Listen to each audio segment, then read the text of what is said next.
हम शुरू करने लगे हैं एक और टॉपिक जो कि पिछले सारी चीजों से कंटिन्यू ही चल रहा है। हम डिमांड थ्योरी को पढ़ रहे थे।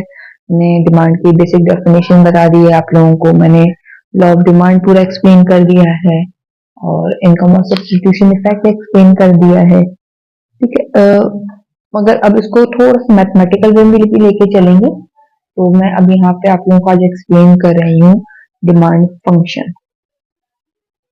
सही है। सो आई थिंक जिनको मैथ्स आती होगी या जिनको मैथ्स में इंटरेस्ट होगा वो अब वाले पार्ट्स को बहुत एंजॉय करेंगे।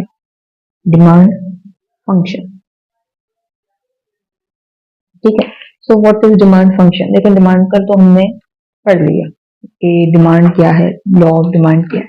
तो अब ये देखना है कि डिमांड फंक्शन क्या है, क्या जरूरत है इसकी। तो इट्स बेसिकली मैथमेटिकल फॉर्म, ठीक है, जिसमें QD quantity demand of that one good. याद रखिएगा इस बात को, हम एक गुड की बात कर रहे हैं। Quantity demand of one good जो कि डिटरमाइन हो रही है, कौन कौन से फैक्टर्स हैं जिससे वो डिटरमाइन हो रही है। तो उसमें सबसे पहला आ जाता है price of that same good, जो कि क्वांटिटी लॉ ऑफ डिमांड का मेन है कि अपनी प्राइस से उसका नेगेटिव रिलेशनशिप। मगर इसके अलावा भी बहुत सारे फैक्टर्स हैं जो इम्पैक्ट कर सकते हैं।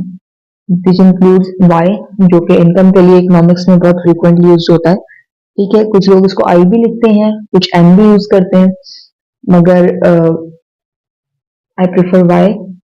जहां पे एम की जरूरत पड़ेगी वहां पे उस हिसाब से डेफिनेशन आपको बता दी जाएगी। तो it's price of the same good जिसकी क्वांटिटी डिमांड है, वाई इनकम है। Then comes price of S, price of the substitute goods, ठीक है। Then price of C, price of the complement good, complementary good, ठीक है। ये भी मैं आप लोगों को एक्सप्लेन कर चुकी हूँ, चैनल पे वीडियो ऑलरेडी मौजूद है, ठीक है।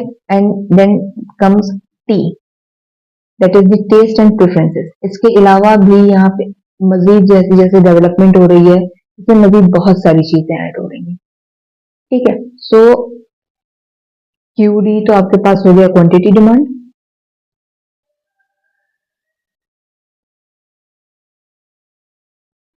ऑफ वन गुड, ठीक है। P is the price of one good, ठीक है। गुड कोई भी हो सकती है। Y जो है वो आपका इनकम है, इनकम ऑफ दैट कंज्यूमर जो कि इस गुड की डिमांड कर रहा है, ठीक है।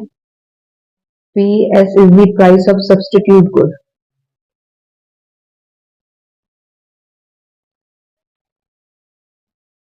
ठीक है। PC is the price of complementary good,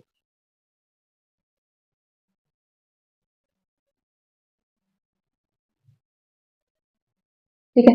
substitute और कॉम्प्लीमेंट्री में ऑलरेडी एक्सप्लेन कर चुकी हूँ। आप लोगों को देखना है तो आप वो जाके टाइप्स ऑफ गुड्स देख सकते हैं, ठीक है। तो T is the taste and preferences. अब टेस्ट एंड प्रेफरेंसेस को अगर मैं यहाँ पे एक्सप्लेन करूँ कि ये कैसे इम्पैक्ट करेंगे। फॉर एग्जाम्पल, अगर मैं यहाँ पे एग्जाम्पल ले लूँ, अगर यहाँ पे बात हो रही है कॉफी की, ठीक है, अगर मैं यहाँ पे बात कर रही हूँ कॉफी की, तो क्वांटिटी डिमांड हो जाएगी quantity demand of coffee, price हो जाएगा प्राइस ऑफ कॉफी, इनकम वो लोग जो कि कॉफी इनकम उनकी जो कि कॉफी कंज्यूम कर रहे हैं, डिमांड कर रहे हैं। कॉफी का सब्स्टिट्यूट इट कुड बी चाय, ग्रीन टी, ठीक है। कॉम्प्लीमेंट्री गुड क्या हो जाएगा? मिल्क, ठीक है।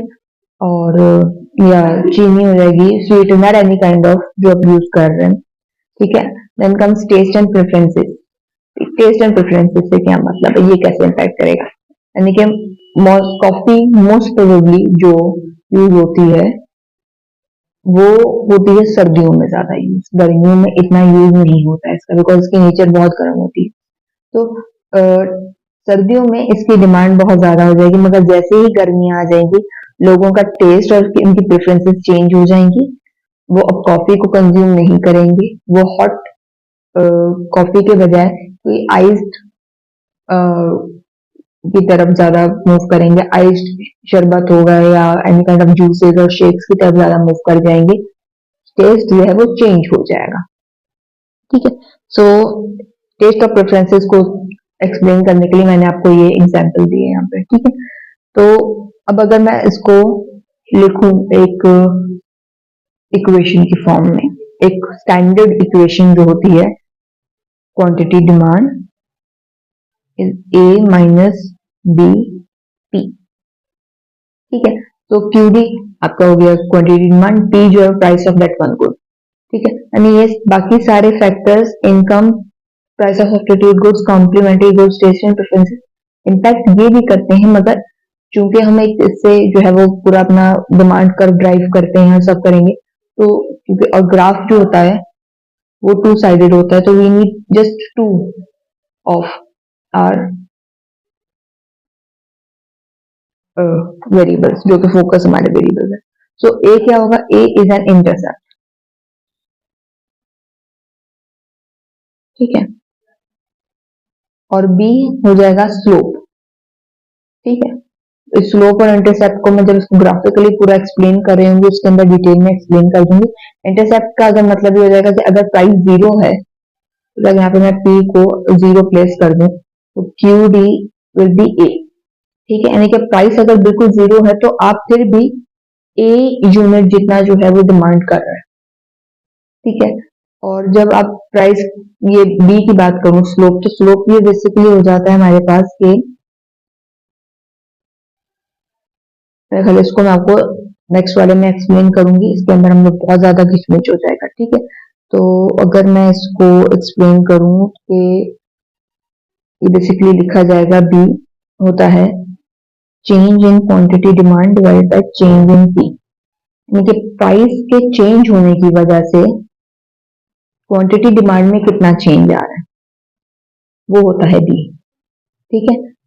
तो अगर प्राइस में चेंज की बात हो रही है, ठीक है, ये जो चेंज का साइन है, दैट्स अ छोटा सा जो ट्राइंगल है जिसको डेल्टा कहते हैं, ठीक है, ये यूज किया जाता है टू इंडिकेट द चेंज या डिफरेंस, ठीक है।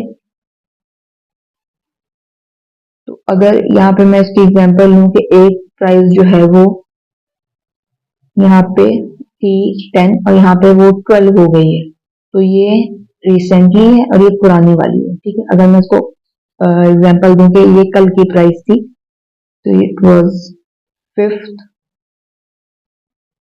ऑफ मार्च की, और ये आज की 6th ऑफ मार्च की, ठीक है। तो अब इसका चेंज कैसे मालूम करेंगे कि जो 6th ऑफ मार्च की प्राइस है उसको हम माइनस कर देंगे 5th ऑफ मार्च वाली से, पिछली वाली से, ठीक है, और उससे हमें पता चलेगा कि इसमें चेंज कितना आया है। तो चेंज इन प्राइस जो है वो 2 आ, इस तरीके से ये मालूम होगा, ठीक है।